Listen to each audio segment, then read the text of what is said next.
Hey,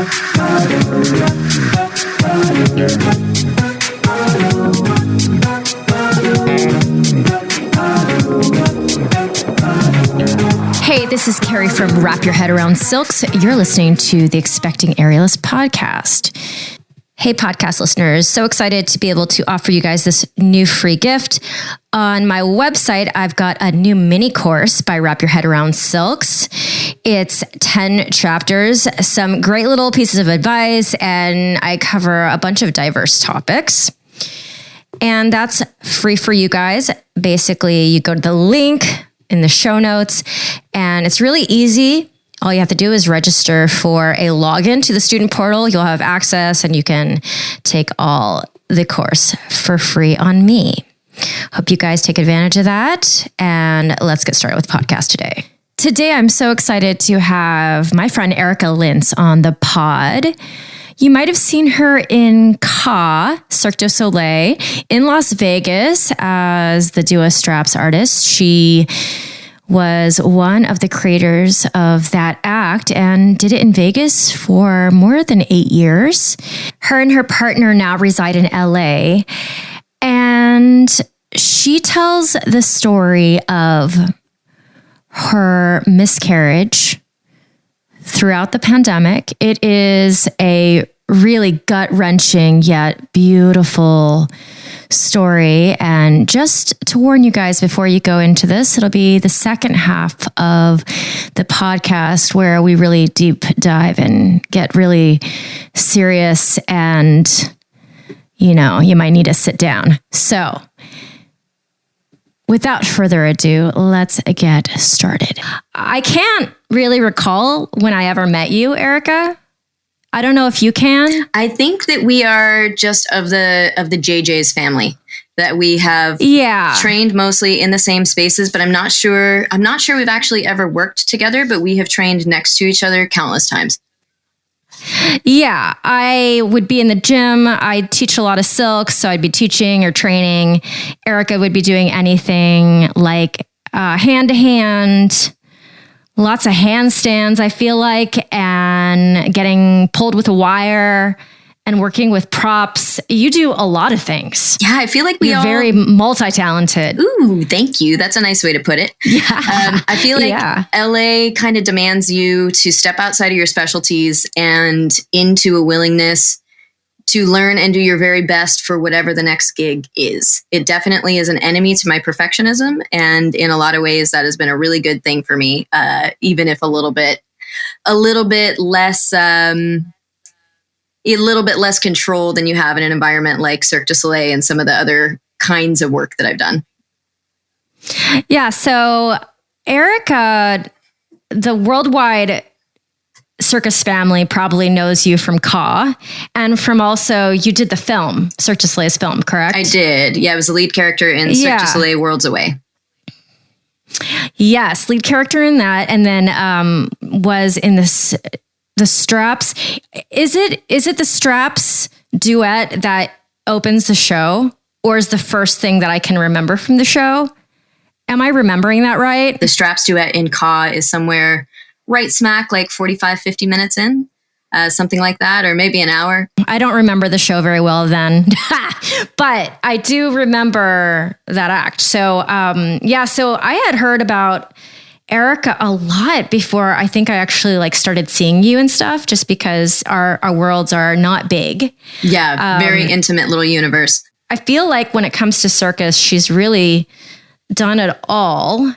And then she's got a story to tell when it comes to the other side of this podcast, which is the motherhood / pregnant prenatal story. Sure do. I'm going to let you kind of tell us, if you could, your story. Maybe chronological is the best, because I don't actually know. There's a lot of gaps in my knowledge about what I know about your career.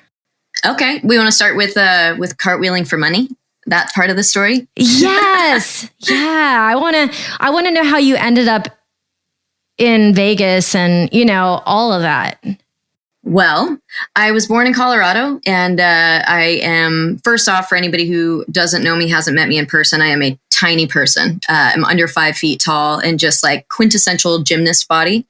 So I was a competitive gymnast for 11 years. And kind of while I was doing that, I was also involved in vocal music. And that kind of led to theater because I was this tiny little kid who could do flips and sing songs. So I kind of ended up on stage in things like, like the Colorado Opera Festival, where I would do some backflips out on stage and the soprano opera singer would sing a few things and they'd, be like, wow, that tiny person can do flips. And that was kind of how I ended up moving from just athletics into the performing arts. So that was cool. And then I was a rebellious punk rock teenager for a minute. And then the day after I graduated high school, I flew out to Vegas and I ended up with an opportunity to audition for Cirque du Soleil, which at the time was just the two shows in Vegas, O and Miscarriage. So it was a much smaller enterprise back then. And they had just found out. Oh, wow. What year was that? That was, I graduated 2001. So I'm 20 years deep now. Wow. Yeah. Okay. Kind of wild. So it's been a hell of a ride. It's been amazing. But definitely a journey. And it's been pretty cool to watch the landscape change from the inside. So I started with Cirque when it was still, there were just like 150 of us in Vegas at the time. And now there are so many more. There's so much more talent that has come in.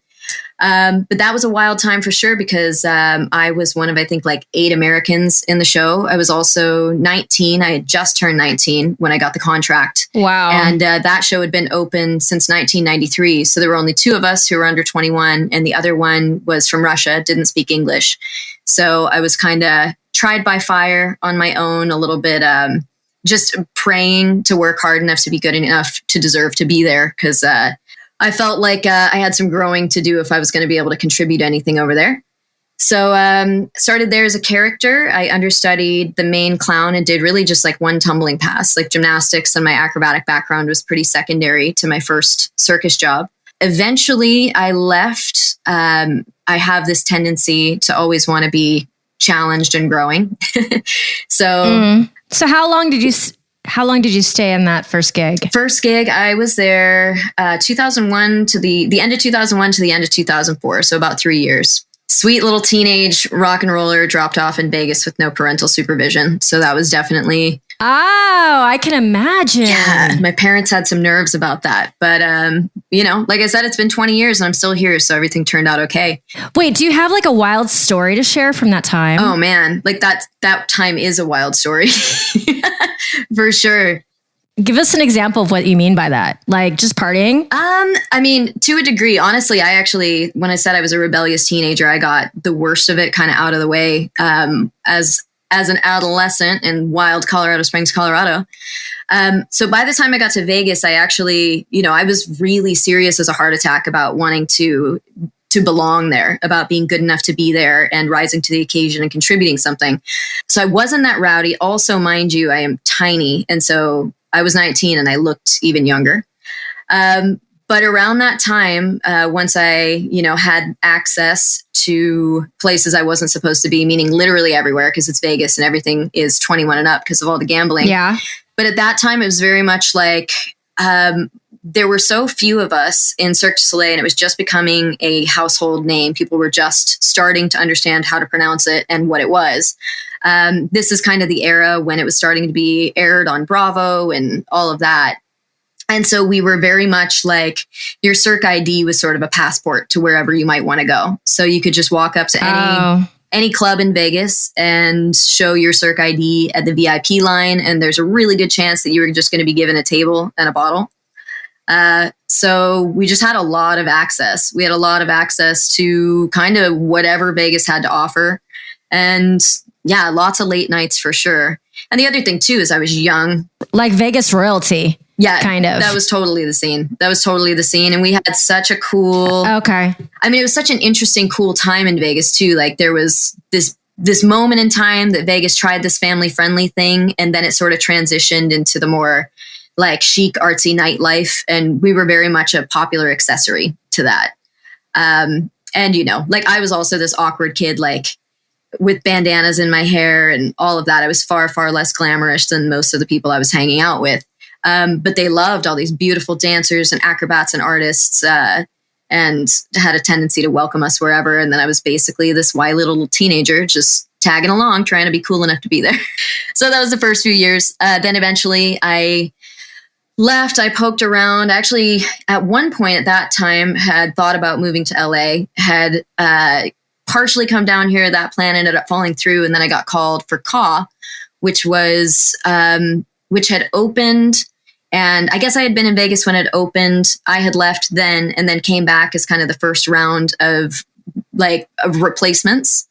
And they were doing some tweaks to the show. So initially I was swinging, like understudying the principal character, the female twin, and doing kind of like the stunt double stuff, like the harness work and the high flying stuff for her. And then eventually they decided to make some changes and moved toward creating the aerial straps duet. And that was a really cool and challenging and trial by fire time for me as well. My partner and I were part of the original creation for that. So that was cool. That's really where I became specifically an aerialist and specifically a specialist in duo straps. So that was pretty cool. So can I ask you, when did you actually start doing aerial for that gig? Or were you doing aerial before that? Sort of depends, right? So as a wily teenager, we had a rope swing, literally like a rope around a tree over a creek. And I had a tendency to do some pretty wild stuff on that other people just didn't seem to be able to do. So I had basically a clue that, that I would potentially be good at this stuff. But mind you, like when I was growing up, aerial wasn't a thing. Like nobody knew what that was. Yeah. The only people who had ever seen a harness at that point were rock climbers. And that was kind of that. So I joined Cirque. Really like as a gymnast principally. A gymnast with a theater background. And then in Miscarriage, I had to do some harness work in a variety of things, but really more, not so much elegant acrobatic harness stuff, more like special effects kind of stuff. Okay. So it was really CAW where I ended up picking up like actual aerial and more traditional aerial like straps. Man, was that stressful to do aerial like that seriously? Like a gig like that and then be training for that job? Wildly stressful. I think that there's such a difference in kind of my generation, like those who came up in say early 2000s or the 90s in contemporary circus versus what the experience is now, because there was another duo, they were a Russian team and they were creating their duet for straps. And my partner and I, he was Quebecois and I'm American. And we were creating ours. And it was a preference for the other team that we didn't do anything that they'd done. And I, of course, had never done duo straps in my life. So we didn't have, there was no Instagram to, look up hashtag aerial straps duo. So you had to create everything, every grip that we did. The first time that I started hanging from his neck, we had to get that approved by coaching and this and that and the rigging department. Eventually they had to fly somebody in from, Cirque du Soleil headquarters who had been in China to approve the fact that, this was not too sketchy for us to do. So there was so much when I look back at some of our original offerings, they seem incredibly simple, but when you're building everything from scratch, you have to do all of the experimentation yourself, and all of the failures, are yours to work through and make discoveries through, and then, iterate on until you come up with something that's A, valuable, B, repeatable, and C, entertaining, hopefully. I would consider straps like very far down the line of a apparatus that I would want to get on. Mm-hmm. Okay. Just because, it's not easy. So obviously you had the strength of a gymnast, but I mean, that is so intense. Like, it's not like you're starting on an easy apparatus. No, definitely not. And what was that like? It was super hardcore. It was super hardcore specifically in my situation because the timeline was very short. The expectations were high. The necessity for us to come through and be able to pull this off was really high. And it was also public. I had to do this in the training room in front of, all the other professional acrobats that I worked with. And they were watching me struggle. They were watching me fail. They were watching us prop a video camera up on a shoe and try to, this is again before iPhones. Yeah. So we didn't have a lot of tools at our disposal at the time. And it was pretty rough, and getting the strength up for it There was a Russian guy who actually ended up being my partner in the film, Igor Zaripov, who was raised in a circus family that literally like they would put like nails under him when he was doing conditioning to dissuade him from falling. Wow. Just like really traditional, hardcore, old school 7th generation circus. And that was kind of the attitude. So he was having me do some conditioning, and he would say things like, you know, do this 10 more times. And I'd say, you know, you're kidding. And he'd be like, yes, funny joke. No, do it. And I would get up, and he would, the last thing that he would have me do is like, just hold on to some rings for a minute. You know, when I was completely exhausted and my hands were starting to kind of cripple into shape from being just flexed beyond what my strength was able to sustain. And, you know, I would hold and hold and hold, and it would be 45 seconds, and I'd slip down to my fingers, and then I'd fall off, and he'd tell me to get up and do it again. And it was hard. I mean, it was super, super hard. And there were definitely times that, you know, I literally had to sustain people laughing at me when I was failing and all of that. But it was an important part of a growth process. And if there's anything that's going to do for you, it's going to keep you eternally humble. Let you know that your tenacity is something that you can lean on when your ego isn't going to be there for you. I cannot imagine what that must have felt like to be like, for all these people to be watching you, and you're at Cirque du Soleil headquarters or wherever. And obviously the people around you are very, very qualified to be doing whatever they're doing. That would feel so stressful to me. Definitely is. And it definitely was challenging. And most certainly there was a lot of times that, you know, it brought up every insecurity that I had. And, you know, I have certainly cried from frustration and embarrassment a number of times throughout my career in similar situations. But I find that a huge part of our career is just learning how to learn fast. Learning how to accurately assess your abilities so that you can deliver for opening night realistically from wherever you're at, and just learning how to accept the fact that you don't have enough control to be perfect. And that no matter how much training you have, every job that you show up on is probably going to require something of you that you aren't perfect at. And that sucks. But it's also a really great fountain for growth. I think that both as a person and as an artist, getting challenged in that way will change and shape you for the better if you can sustain the discomfort of it all. Yeah, I struggle with a lot because my weakness is strength. Like my body doesn't build muscle well.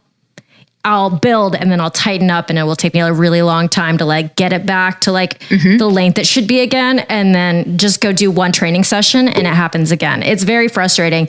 And whenever I'm on jobs and my strength isn't as much as I want it to be, I really struggle with that. So that really resonates with me. I super understand that, except my plague is grace. That I think for, you know, coming from a hardcore gymnastics background, like we grew up finishing trainings with 100 pull-ups and 10 rope climbs without legs. And that was just the nature of the beast, is that strength was so ingrained. But grace was not. You know, I was born with the grace of a Mack truck, and I had to work really hard to get to a point where that wasn't so glaring. And it's always interesting because my career, as I moved toward more like design, directing, and choreography, I ended up working with more and more dancers and getting to understand, you know, the blessings of what that is, to be able to go up into the air and be beautiful on the very first day. But also, you know, trying to support people through the process of understanding that strength does come slowly. But feeling like they're two sides of a coin that's quite beautiful either way that you toss it. But you're going to get humbled and frustrated one way or another. Either you're going to be able to do the tricks, but you're going to look, you know, like a brick being flung about through the air initially. Or you're going to be a beautifully, simply spinning orb that isn't going to be able to go upside down for a while. Yeah. You know, I feel like, you know, there's that strength test for Cirque du Soleil. What is it called again? There's a name for it. Currently, I think it's PCAs, physical capacity assessment. Yes. But we also, back in the day, it was called baseline testing. For sure, I wouldn't pass that test on a regular day. Like I would need to train for a long time to pass that type of test.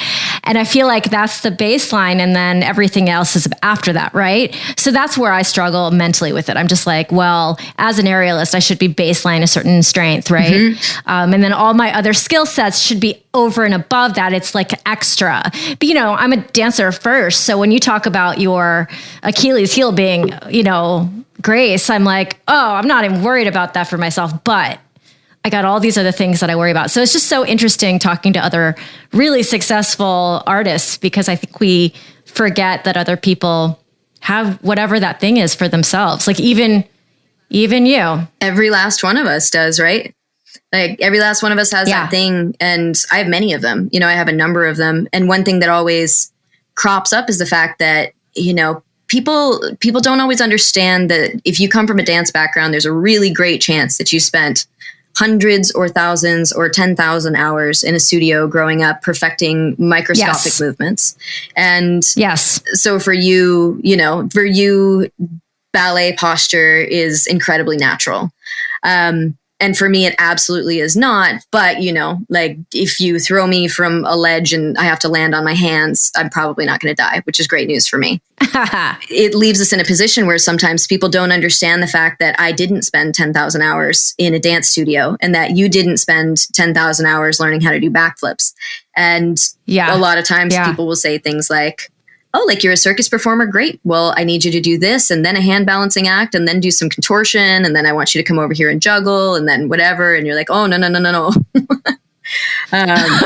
Yeah, totally. You know, I can deliver between 1 and 3 of those things, only one of them probably very well.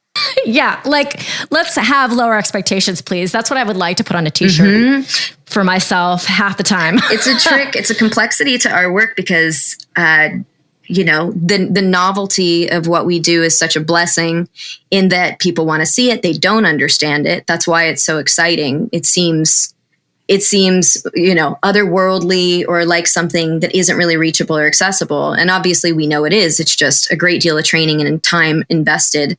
But at the same time, that often means that our clients don't quite understand what we do or what that process looks like or what's needed to get from the vision through execution safely and with an ability to consistently replicate it for an audience. And that ends up meaning that we have to, you know, be great at our jobs physically, but we also have to be able to navigate some complexity socially and how to explain quite gently that, like, yes, I know that you want something that looks like it's straight out of Cirque du Soleil, but we have 4 hours to do it. And, you know, and we don't have the equipment and it's not possible to do that. But hey, let me offer you this fantastic alternative. It's going to make your dreams come true. Oh, you're such a great businesswoman too. That's what I love about you, Erica. So let me go back. So I don't know this. How long did you do that role in Ka?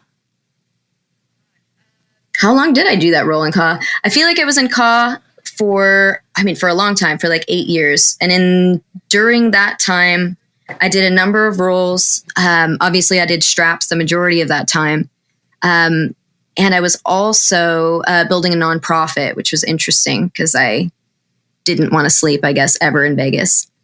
So I was there forever. Apparently. And then eventually I went freelance, which was great. That's when I moved to LA. That's when I kind of popped into your worlds and we started orbiting all the same circles. Did a bunch of performing there over time, just finding basically as a response to clients who wanted really cool aerial things, but didn't necessarily understand the process.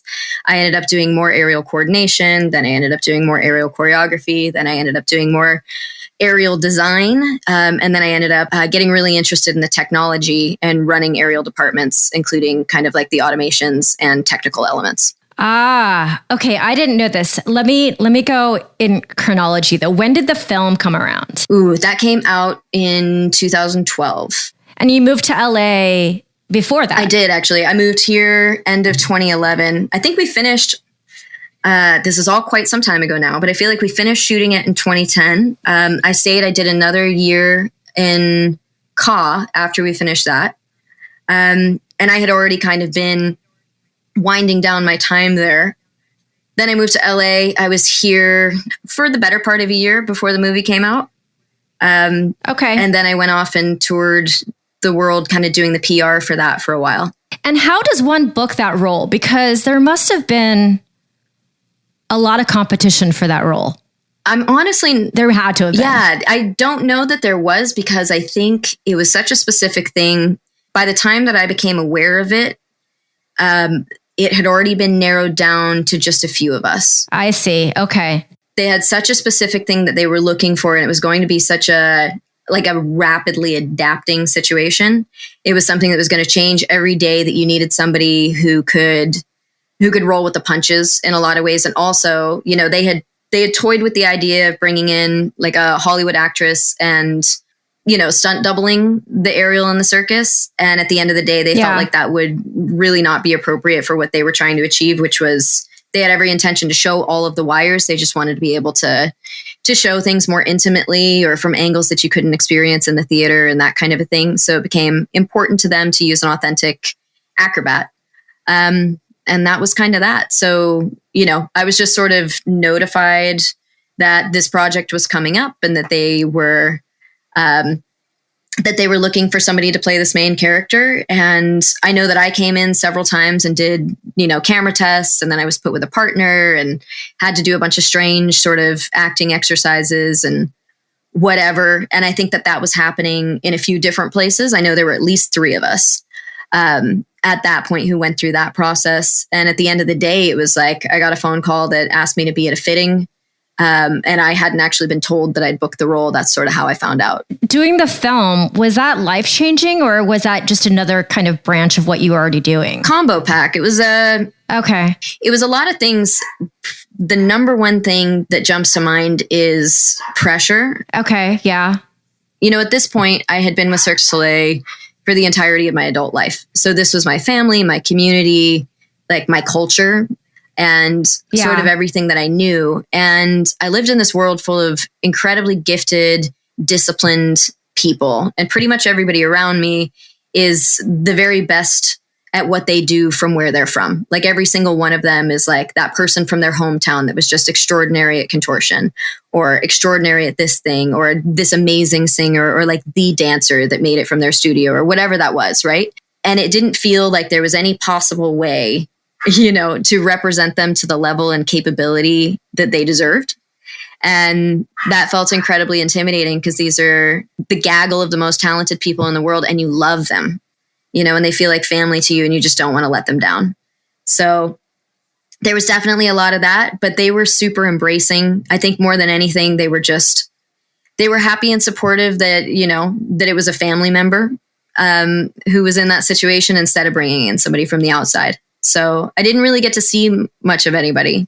Did you feel that way because you felt like you had to represent everyone with that role? Yeah, I think literally it ended up being a thing where, you know, like I went to the Tokyo International Film Festival, and I was on the poster, and I walked the red carpet.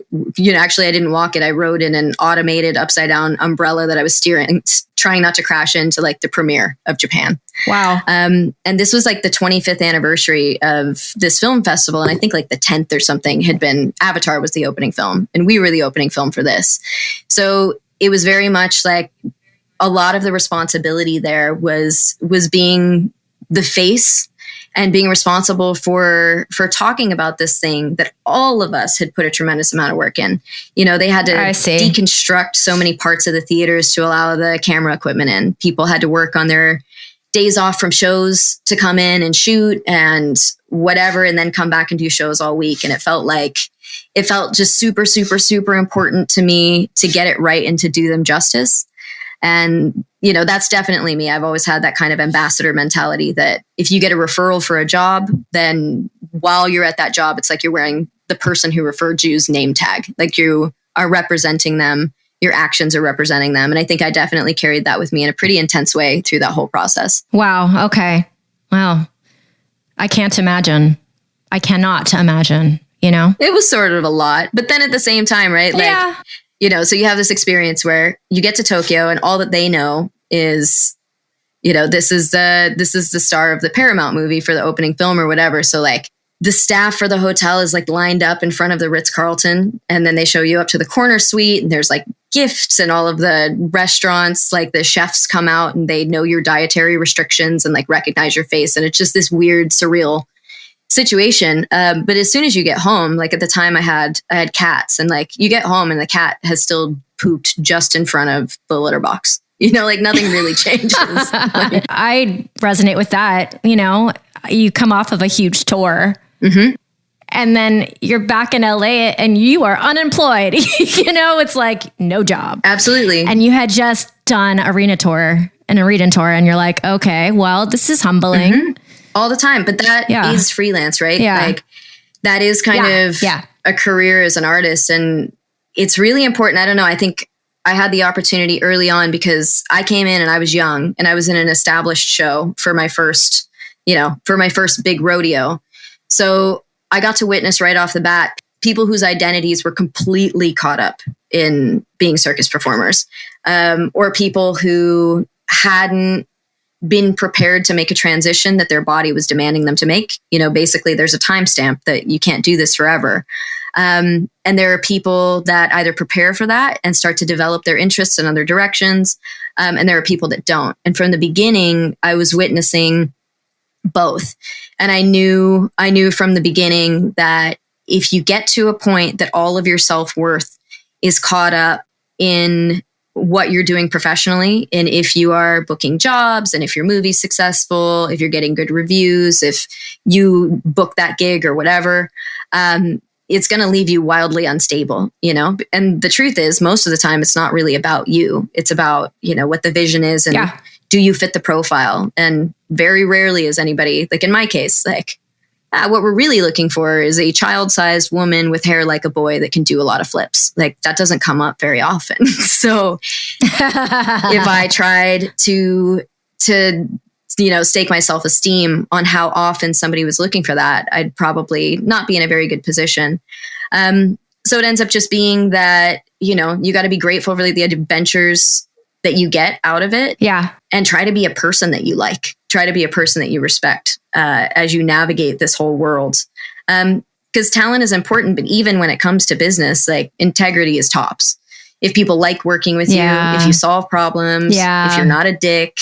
Whereas if you tromp around with a great big ego and you're a pain in the ass to work with, or you're dangerous or you're chaotic, then nobody wants you there. I also feel like, man, the community that we are blessed with because of what we do is just such a cherry on the top of the very complicated pie that we're all in. Just being, when I started this podcast, it has changed my life because I hear other people's stories and it's more complex than I ever thought it was. Everybody, you think somebody has it all or hasn't made in the shade. Mm-hmm. And then their experiences are so different than what you would imagine. So yeah, I'm really grateful to be in the position where, people are telling me their stories and it's incredible. I think that's awesome. I think that's a really important gift too, that I think part of the reason, it's all so intense and we fail in public, we succeed in public, we're larger than life, or we're panned in the media or whatever it is. It is an interesting thing, when you are your product, when your body is your product, when your action is your product. It's really easy to get caught up in that world. But there also is kind of a prophylactic around that where so much of our jobs, so much of our work requires us to put on makeup, put on costume, play a role. And even to a degree, when you're doing that as a real person, there's a sense of, putting on a hat. Like that even when you're doing media, sure, you're being an authentic version of yourself, coming on a podcast, sure, you're being an authentic version of yourself, but you're also putting on a hat that's like, hey, I'm here as a professional. I think that being able to slip in and out of roles is a valuable skill for how you navigate this really complicated world of ours. And I think it's really important that people understand the industry isn't all rainbows and sunshine, but that it is also incredible. It's just a matter of what you're willing to trade and what you're willing to give. Are you passionate enough about this that you're willing to miss every Christmas, and every birthday and every this and every that, and have your life determined by a tour schedule? Do you love it that much? And if you don't, then that's super important to know. It's super important to make the choices that are right for you. And also definitely to recognize that somebody's accomplishments by no means determine their level of happiness or joy or balance or health in what they're doing. Yeah. Erica, you have a journey with your own personal journey on the trying to have a family side of it. I would love to hear whatever you want to share about it. Sure. All right, buckle up, folks. It's kind of a 3-part tale. Okay. I'm ready. Let's start with the beautiful part. So I started in professional circus 20 years ago. And I think I've done something, the better part of 5,000 performances for Cirque du Soleil. And I've literally filled my passport and had to get new ones because of all of the adventures around the globe and all of the cool things I've gotten to do and see and all of that. The other thing, too, is that being an artist is this like passport between classes where, you know, you get to go to galas, but you also get to attend all these things that are in the underground and whatever. Like, I had an amazing 20 years doing all of that. And that kind of left me in a place that I struggled with the same reality I think a lot of women do. And that's not at all just related to acrobats and those of us with physical jobs. But first off, time, that I'm in my late 30s now. And if you want to have a family, and if you do want any part of a traditional life, at some point it's going to have to compete with your remaining acrobatic years, or maybe wherever you are in your career. You've just gotten promoted to partner at your law firm, and it would be inconvenient to be pregnant at this time. That's definitely a reality that crops up right around the time that you have to start making very conscious decisions. So for me, that was very conscious. It was very consciously coming up that, if I do not actually intentionally have a family, then I might wake up one day and realize that opportunity has passed. So I started dating this wonderful person, my partner, and it was super cute. I was in LA briefly, and I ended up going back to Cirque du Soleil. The person who had replaced me had some injuries, and I came in to help out for a year while they figured out what was going to be next, which is super, super fun, by the way. So I went back to Cirque. I moved away from my partner on Valentine's Day. And the next 51 weeks, he drove 600 miles every week to come and see me in Vegas. And that was super sweet. Wow. Yeah. Wow. So super great for me to just know that I have a partner who shows up, which was awesome. And we were falling madly in love and realizing that we were going to need to get to the same city. So at the end of the day, Cirque du Soleil asked if I was willing to stay permanently. And I very, very much wanted to, but for the first time, I decided that I was going to prioritize the more traditional things in life. And my partner and I really wanted a family. So we had this agonizing series of months where he would come out on the weekends, and there were just so many tears and so much anxiety because one of us was going to have to leave our dream job, basically, our career that we had been in for 20 years. Both of us started our careers right out of high school. He makes video games. Wait, he makes video games, and his job was in LA? Mm-hmm. Okay. We had a desert between us that we got to navigate every week. But, my dog and I got really good at flying on Thursdays. He got really good at driving on Saturdays, and we found a way to make that work. But the way it was going to shake out is that his video game, he makes Call of Duty, and that it happens in 3-year cycles where there's 3 different studios that do it. Every year, Call of Duty game comes out. So every 3 years is just like insane year for them. And it became necessary. Basically, we weren't going to be able to do 600 miles of driving. Let's skip to the part that you want to hear, which is eventually, he was willing to leave if I wouldn't, but we thought it would be smarter to bet on the engineer's brain than the acrobat's body. So I moved back to LA, and we did about a year here where I was traveling and I was working internationally about 6 months of the year. And then the pandemic hit. And thank goodness that we chose to follow his career instead of mine, because Cirque du Soleil would not have been a great bet during that period of time. We were planning on getting married. Our first wedding was canceled to COVID. And then we decided we would just do things out of order and try to start a family. So we did all the stuff. And we had just started, like taking temperatures and charting things and, learning about the TTC process. For those of you who are not in the know, that's trying to conceive. And if you hang out there too long, your whole world becomes acronyms. Did you not know that? Okay. I didn't know that. Let's do a quick glossary. So TTC is is trying to conceive. BBT is your basal body temperature. POAS is peeing on a stick. And this goes on and on and on.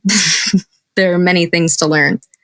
So we started. It's really funny that I have this podcast because I know very little about anything around pregnancy, getting pregnant, being a mom.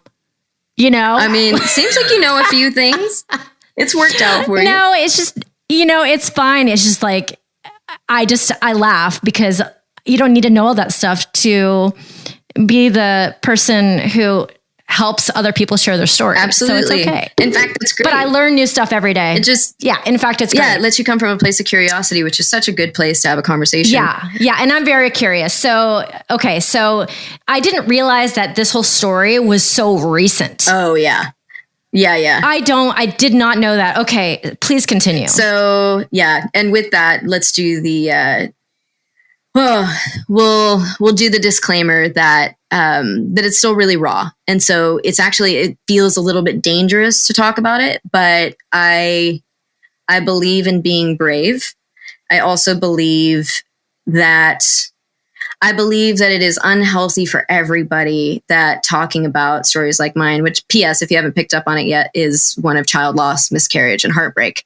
For us to not discuss that is a huge disservice. And to be in a situation, especially like in a niche community, like acrobats and aerialists, it's different for us. I mean, there are things that come up for us that do not come up for other people. And by God, we need to be able to talk about it. And it would be really helpful for those who are going through it if they didn't feel like it was such a taboo. So let's do this.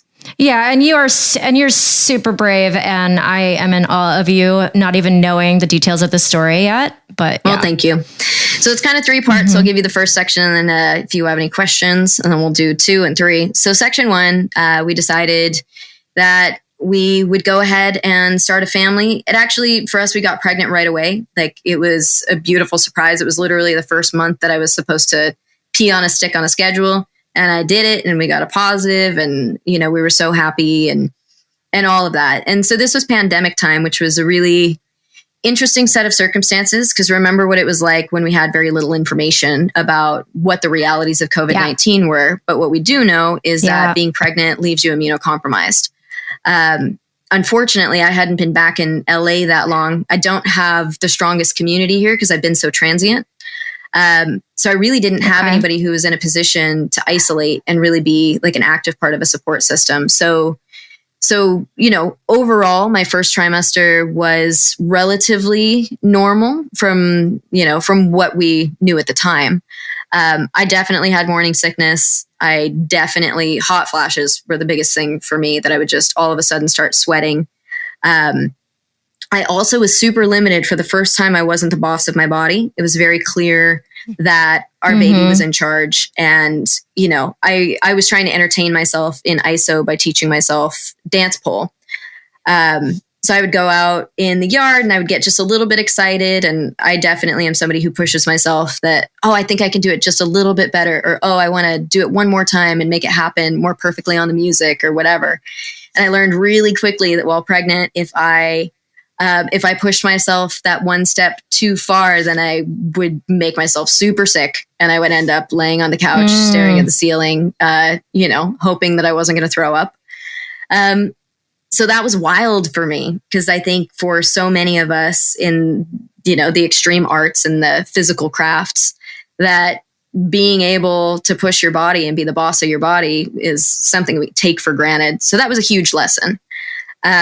At the same time, one thing that was really cool about that is that on the days that I could work, when I could find an hour that I was strong and powerful and whatever, I felt like a superhero, that I was in the process of creating a human while, spinning around a pole, going upside down, making choreography. So that was really joyful. Yeah.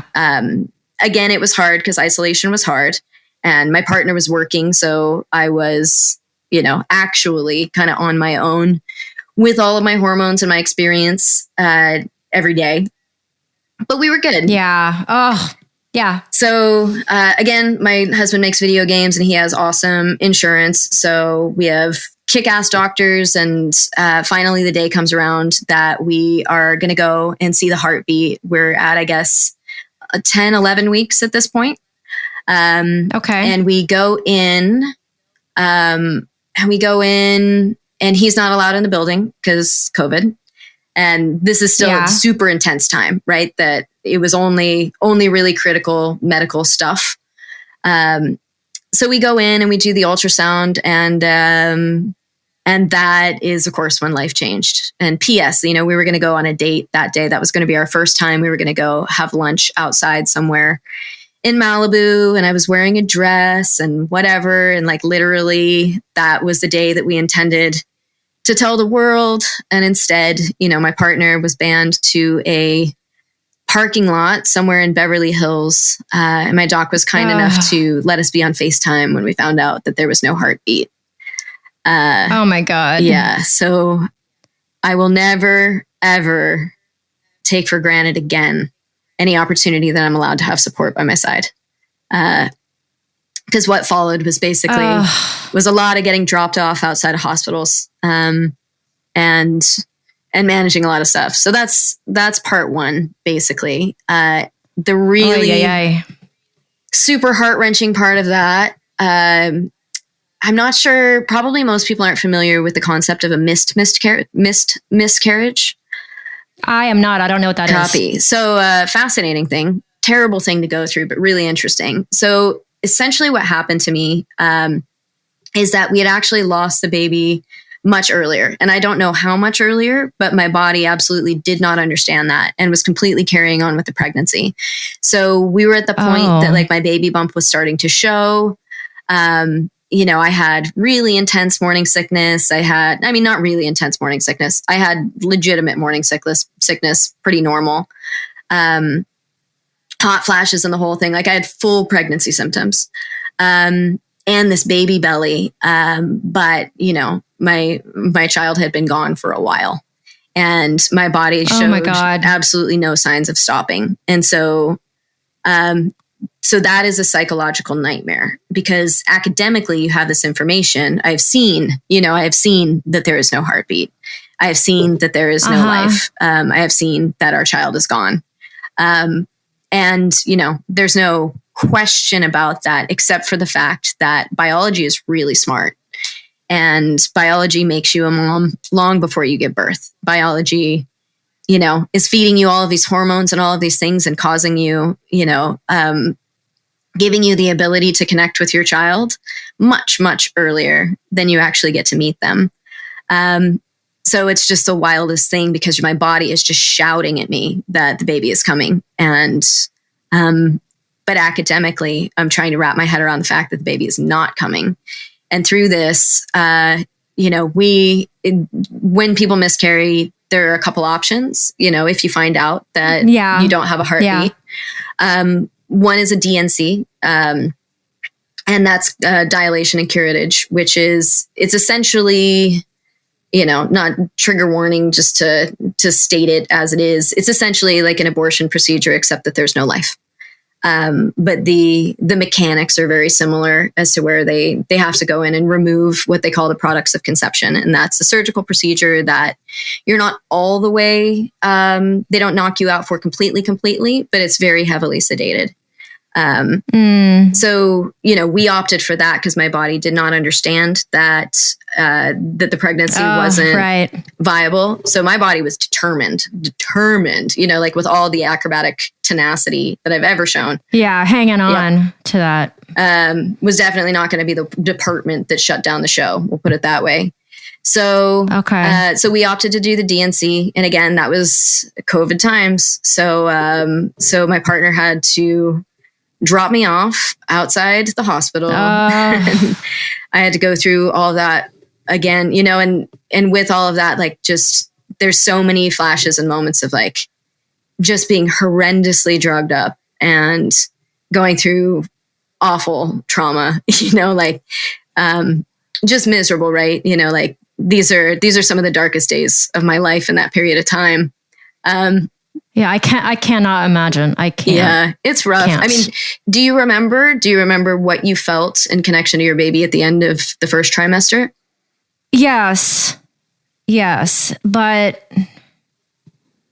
I don't know. It's so interesting for me in my brain to separate that from how it felt in the second and third. And now that she's, almost 2. Sure. I don't know how to even you'd have to call me back in like a week for an answer on that, I think. To be able to kind of place yourself in space and time as to where that was. Yeah. I mean, I'm kind of like sitting here gutted, but I think it's going to take me a while to digest what you've already told me. And this is part 1. Yeah, it gets pretty rough. Let's move along. Chapter 2. Yeah. The miscarriage shit show from hell. So all of that happened, and we went through the recovery process after the DNC, and and we'll call it the normal grief of what miscarriage brings for a family who really wanted this child, had planned for this child, had prepared and all of that. And there's a lot to navigate there in terms of understanding, where the nursery isn't going to be. And you've already kind of given over your heart and your life. And in my case, my career, right? Like I had left my shows and whatever to make this happen. And so that was kind of a secondary set of losses and things to navigate, just that, that I was also not with my community in Vegas. I was also not in a position that I could throw myself into work, which is how I've normally coped with things. So it's still pandemic time and we are home and I'm in ISO and things just aren't getting normal. Things aren't coming back. My cycle's not coming back.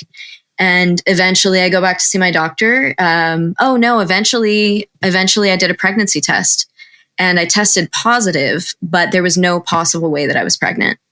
So I was still testing positive. And essentially what was happening. Because your hormones were high? Your pregnancy hormones were high? Okay. My HCG was it never left. So my body, I liken it to this basically, right? Like I had to do a lot of processing to kind of be able to wrap my head around this whole experience. So I imagine it's something like this. So you have these departments that are putting together a show, and you have the artistic department with the dancers and the singers and the choreographers and the directors, and they're offsite rehearsing in some warehouse somewhere, and I think of that as like life. And then you have the department that's building the theater.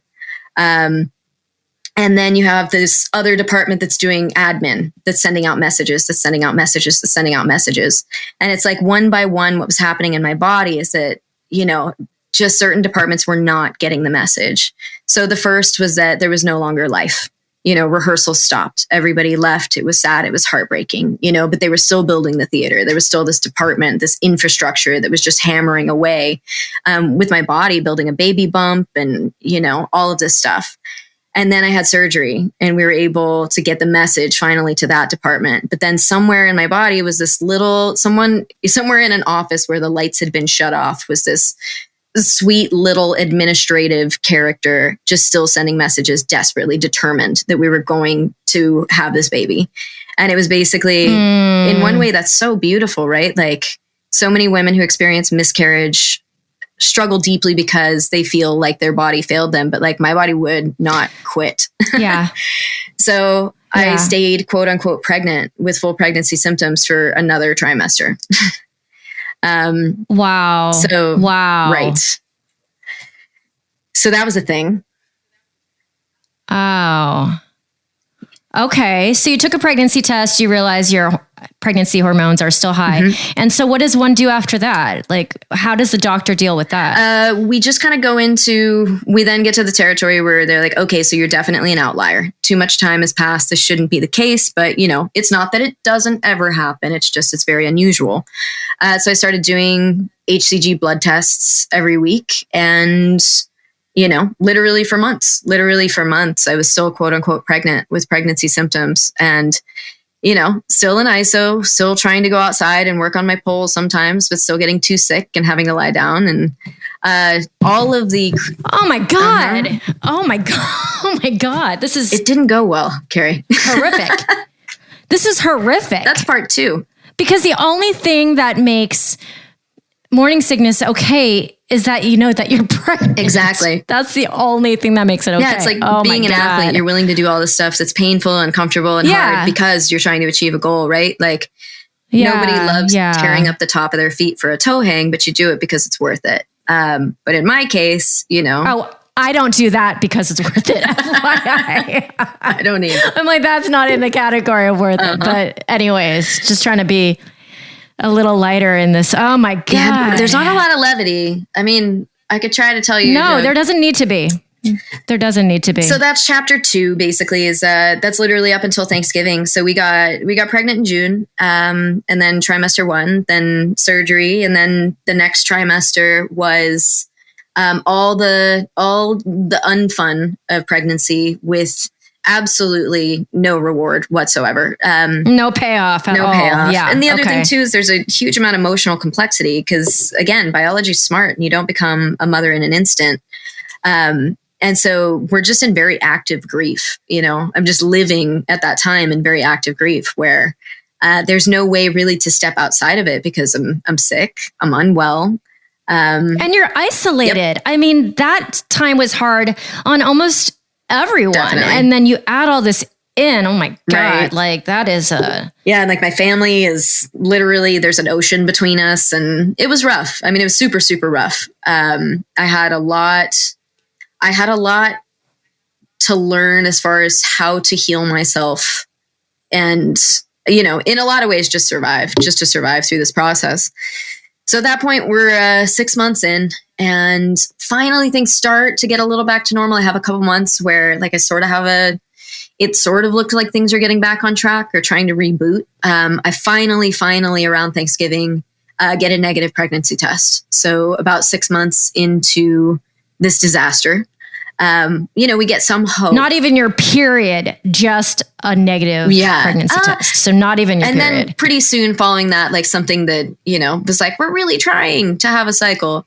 So we got around the same time period. So sure. At that point, things get a little bit normal. We start trying and whatever. So we're going through the process. We're doing all the thing. We're TDC and POAS and blah, blah, blah, and all the acronyms.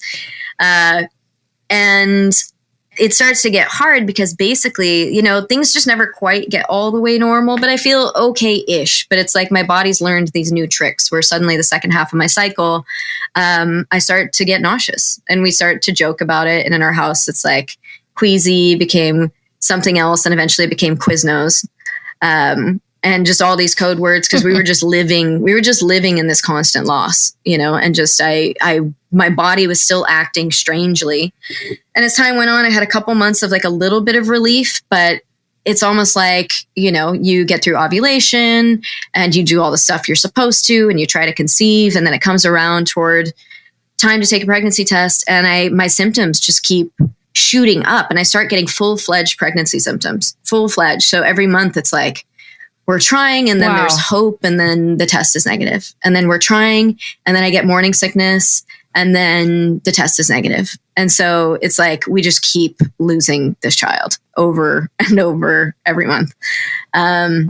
Okay, wait. So you're saying that you're having chemical pregnancies? Not really. Months in a row. I mean, we really can't tell what's going on at that point. Like at that point, I'm just sick, right? Like, at that point, something's just wrong, but it's timed with my cycle where like my body temperature goes up. It's probably acting like a chemical pregnancy, though I don't think that's technically what was going on. Because again, there's a part 3, unfortunately.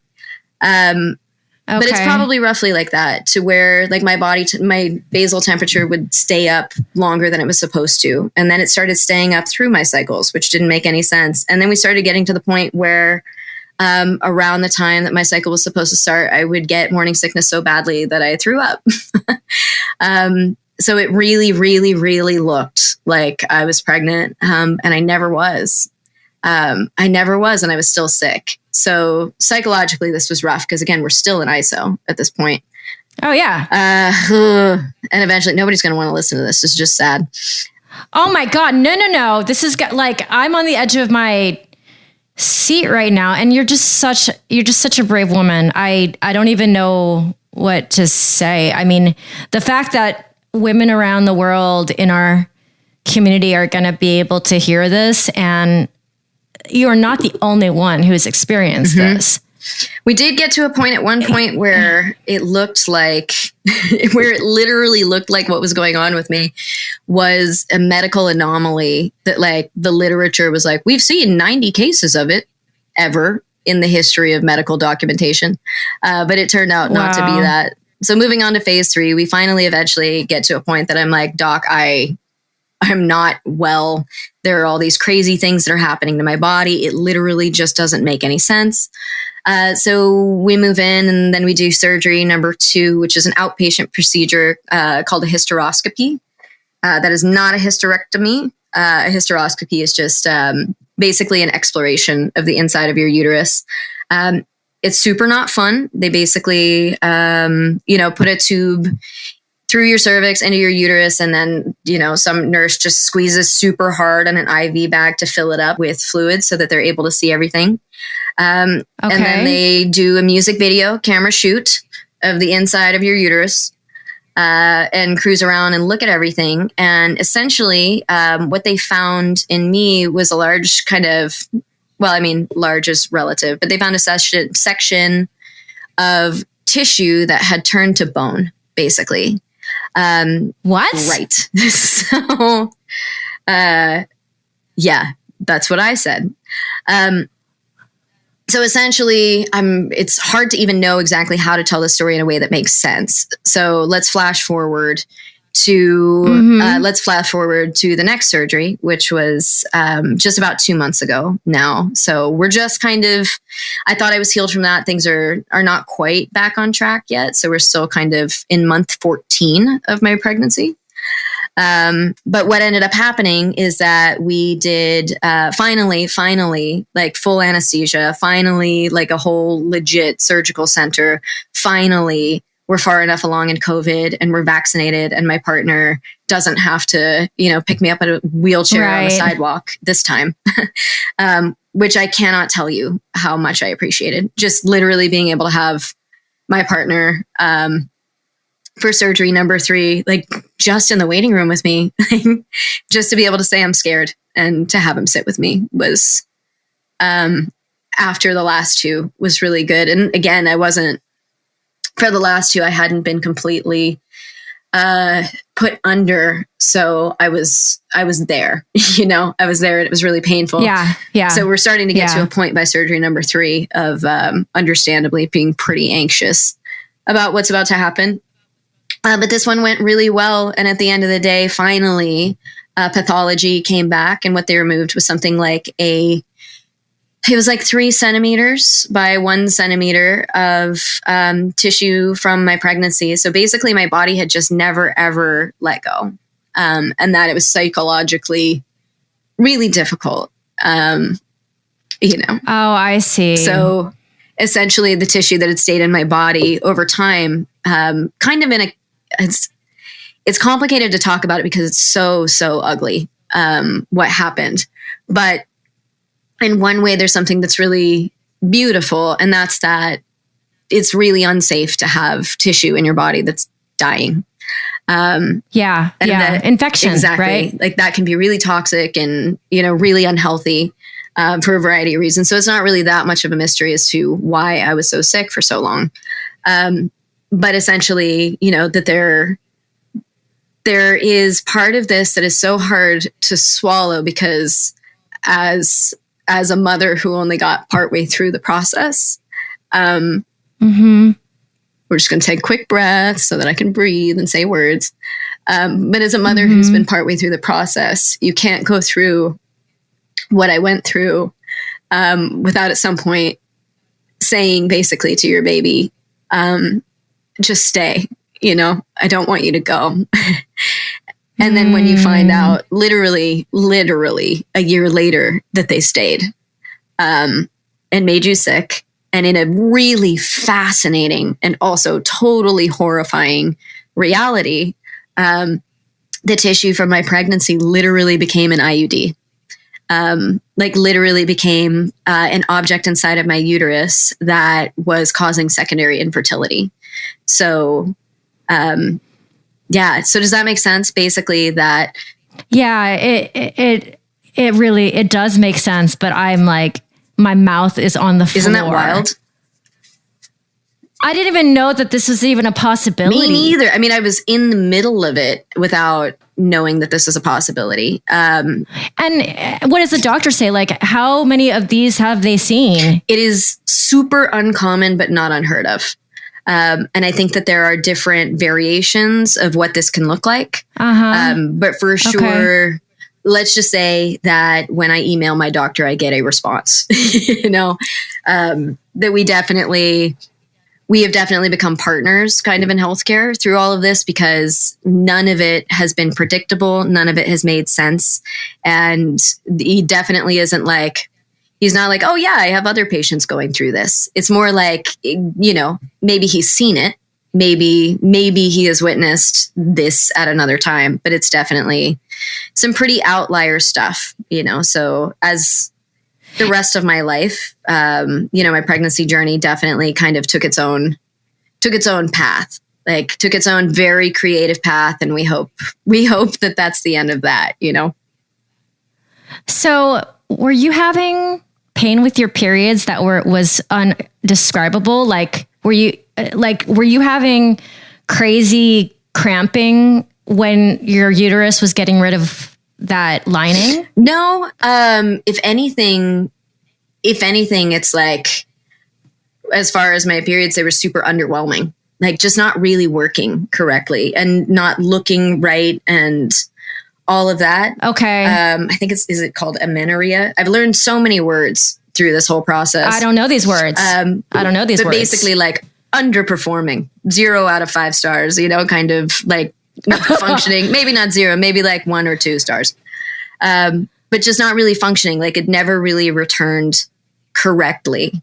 So the uterus never really returned correctly to a non-pregnancy state. And so your hormone levels were also just confused. So they just go up and down. That's actually hard to understand, because there doesn't seem to be any indication that my HCG stayed up or that my other hormones were necessarily off. So there's still a little bit of a mystery within that for me. And again, some of this is recent enough that I probably just don't understand all the ins and outs of it yet, because it's not something that there's a Facebook group for. Anybody else doing well in their 14th month of a failed pregnancy, it's not something that I really have a lot of resources to be able to easily ask questions about and easily get a lot of information. But I think kind of the short version and what I understand up to now is that there is a word that stuck out of my head, probably the most traumatic of phase 3 of all of this. And that word was necrotized, the tissue and tissue, AKA being from the pregnancy, was it died and necrotized, which is the process that the tissue goes through, and then eventually calcified. And through all of that, in some ways, that couldn't have been good for me. And so who knows whether it was hormones that were making me sick or whether it was something else. Who knows at what point in the pregnancy it stopped being hormones that were making me sick and started being something else. So it's just one big continuous line of 14 months. Literally this, as we passed her due date, that was a milestone that had to be managed. As we passed the anniversary, I don't even know how to address that. Geez. But the anniversary of the beginning of this. And at some point along the line, I named her name is Aspen because the biggest painful part about this, I've done so many uncomfortable, painful things in my life. I'm an acrobat / stunt woman / whatever. I have tattoos, I have scarifications, piercings, and body modifications. It was never the pain of this physically that was hard. It was the complete disorientation in my body, but more than anything, just the fact that when you are in the process of becoming a mother, you love your child. And grief is basically love that no longer has a target or a place to go. And I didn't have any outlets that I could pour myself into, that could distract me from that. Oh my God. So, so basically I went from being this world traveling juggernaut running departments, to just being a full-time grieving mom somewhere in a process, and that changed me. Yeah. Isolated, isolated by yourself. And then also I'm thinking, we're so used to being so in touch with our bodies. And so on one hand, you were so in touch with yourself, and this is also confusing, but then during that second tier of things, your body is doing things that you can't understand. I don't even know what that feels like to be like, to not know absolutely what's happening for that amount of time. 100%. For that long. And then phase 3, basically, people will say things like, and everybody's well-meaning. That's the thing. Sometimes you just have to take a deep breath. People say a lot of dumb stuff in miscarriage. And they really, really mean well, but, there was actually probably some blessings in being isolated, because I didn't have to interact when I didn't feel up to it. And I didn't have to, kind of receive some of the asinine, comments and help that I've heard from other people who've gone through miscarriage when they haven't had the choice to be able to share or not share.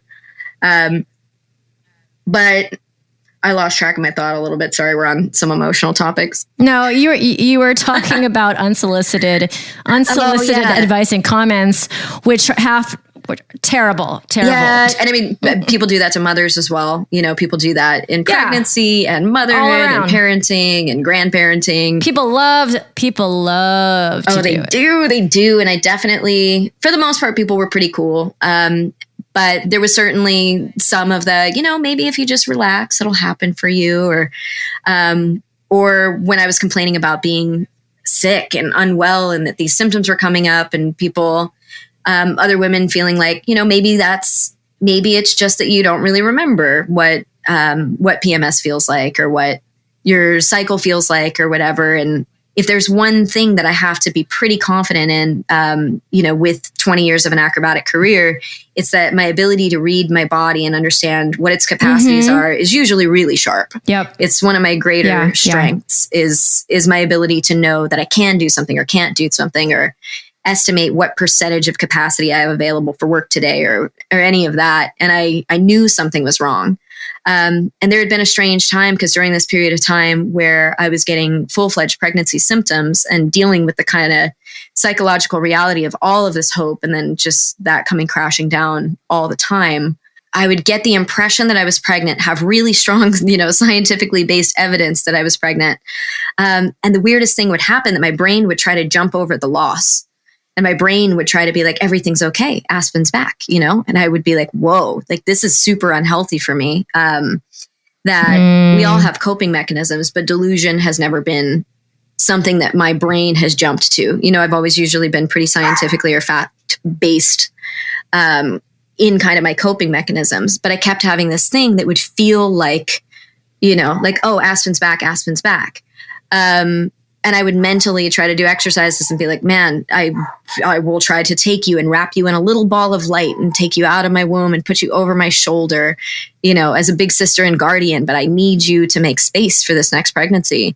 And there was a certain amount of vindication, both from, all of the well-meaning kind of, oh, you just don't understand your body and that kind of stuff, to find out that, my part of my pregnancy was in fact still there. That quite literally, the reason I couldn't get pregnant is because part of Aspen's pregnancy was still there and had literally become fused to my body, had become a part of me in like a permanent fashion if I hadn't had the surgery. And so that felt, in one way, obviously it was horrifying, but in another way, it was great to know that as an acrobat and somebody who is in tune with my body, that I was not a crazy person, that I was just experiencing something medically really rare that sucked, but that I hadn't actually lost my mind. How would you even like, my jaw is on the floor. Mm-hmm. Like I've never even like heard about this. Ever. Me neither. Me neither. I don't even know what to say. Like, and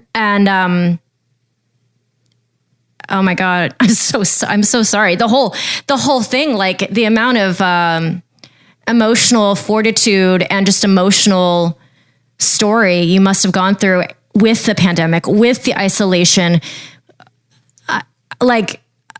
It's been pretty traumatizing. It's been pretty traumatizing, but yeah,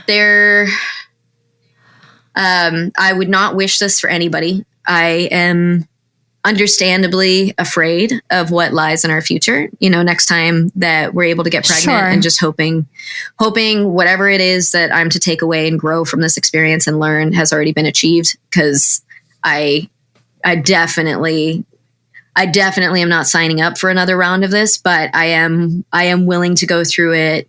I am willing to go through taking the chance, because I want to be a parent, because my partner wants to be a dad, and because we love Aspen. We love our daughter, and we're never going to get to meet her. But that doesn't change. And for anybody who has gone through miscarriage or child loss of any kind, it's okay to keep loving your kid. And one thing that was really positive for me is that my family, growing up, my mom had experienced miscarriage, and there was a child lost between my sister and I, and they had never hidden that from us. And there was some occasion annually that somebody sold roses, and they would buy one for every member of the family, and there was always an extra one, and that was for Molly, which was the child that never came between my sister and I. And so I had a framework, which I think was really helpful for me. I had a framework that, one, if Molly had come, if that child had come, there's a really good chance I would not have. Their family would have been complete without me. So for me, there's a reality that I am here partially because there was child loss in my family. And two, I am a rainbow baby. I am the living proof that there is life after child loss. And definitely I'm a dynamic character in my family. I'm sure, they can't imagine somebody else being there, that wasn't me. I'm definitely, a dynamic part of their story. And I think that was really helpful because I didn't have to come from a place of, overcoming society shame in admitting that I was going through this, that this had happened to me, that I was coping with this, or talking about what the feelings are. And I think that's really positive. And, and now I hope that by sharing, we can open up the conversation a little bit more, understand that there is a great deal of complexity into what can be part of somebody's, fertility journey. And hopefully for me, it's healing. I think that when we tend to keep things bottled up and hidden, that we give them power. And I think it's okay. I think it's okay that this has changed me. It's hard and it's uncomfortable, and I hate it. I hate how delicate I feel. I hate how raw my emotions are and how close to the surface my grief lives, because I've been sitting so actively in it for about 14 months now. But at the same time, if you ignore the other side of it, which is that, my partner and I, we were long distance. And then I was, for a year when I was in Vegas, and then I was gone 6 months out of the year on the other side of the world. And then we just spent hundreds and hundreds of days together, locked in the same house, going through hell. And I learned that my partner is enough. I learned that I have a partner who has the emotional fortitude and intelligence to be there through hell and back. And that when I break and I fall apart and I don't have the strength, that he can hold me, that he can prop me up. And I've never been somebody who's been easily willing to accept that. So there's a lot to grow from in every shit show. And I hope that ultimately what I take away from this is a gentler way to be with myself, more willingness to make space to sit with grief and heal instead of try to throw myself into work and dominate something else. And that ultimately, I hope that this makes me a better mom when I get the chance to be. Oh my God. I feel like the audience out there, whoever decides to pick up this podcast and listen to it, they've just been gifted.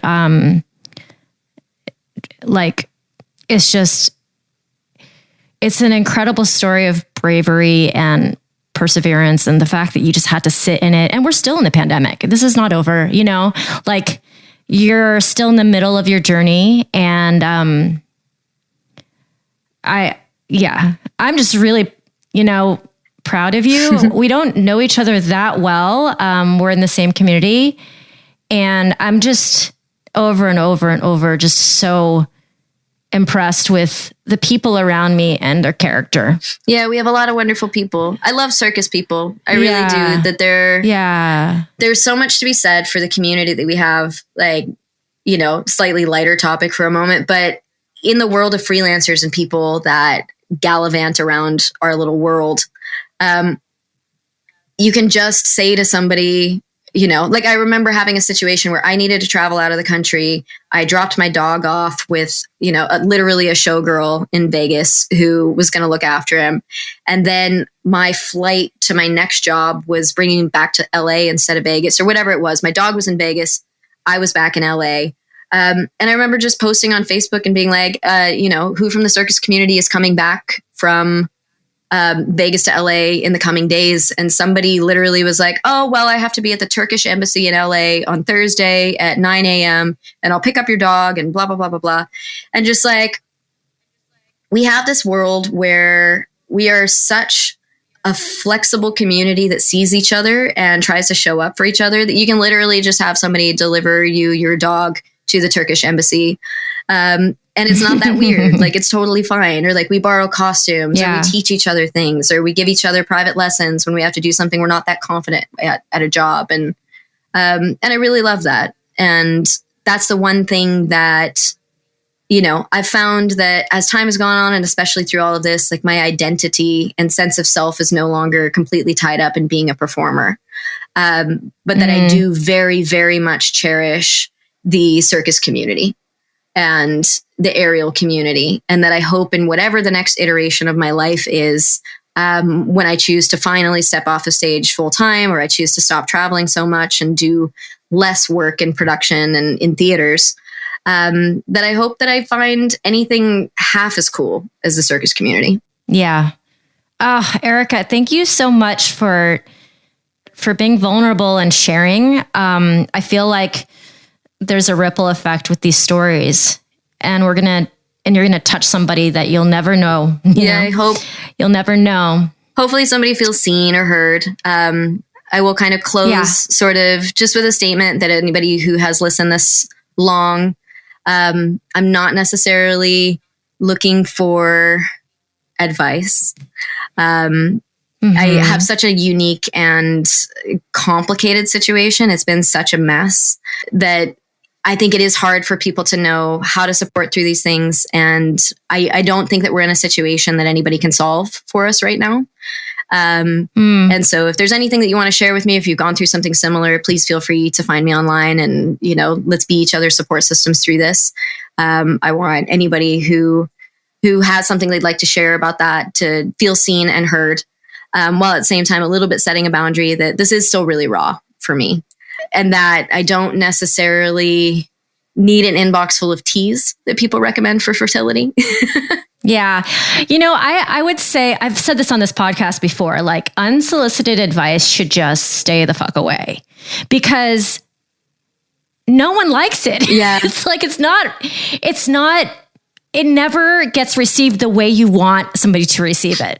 For the most part, I would say 99.9% of the time from what I've heard. It's such a way that we try to love each other, and we really do. And I'm guilty of it just like everybody else is. I just know that I have been in a situation for a long time now where it's like we've had to draw over and over from a well without having as much ability to fill it. And that has required me a little bit to be more thoughtful about boundaries and like how much energy I have for being polite when I really am wounded and going through other things. And that's been a huge transition. I've always tried to be more of a person that's bulletproof. And I think I really believed that I was for a long time. It's not so bad to not be bulletproof. And it's not so bad to be vulnerable and to be open and to be honest.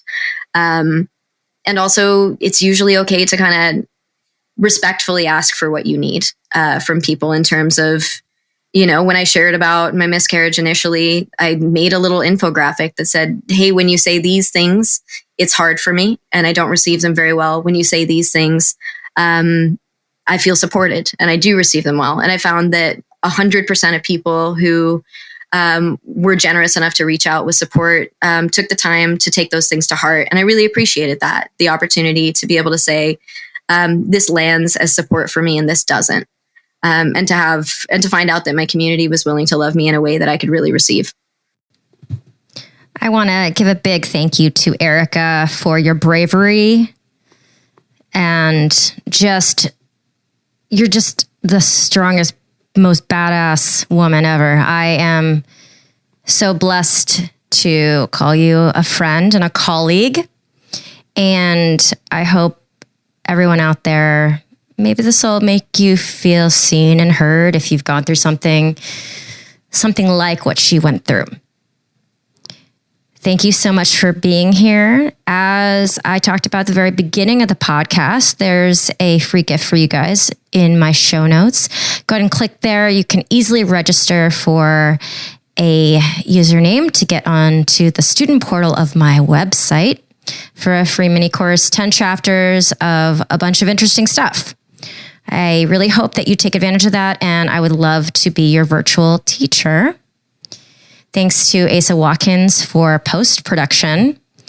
And if you would honor me with a 5-star rating and a review anywhere you get your podcasts, it really helps our community find this podcast easier.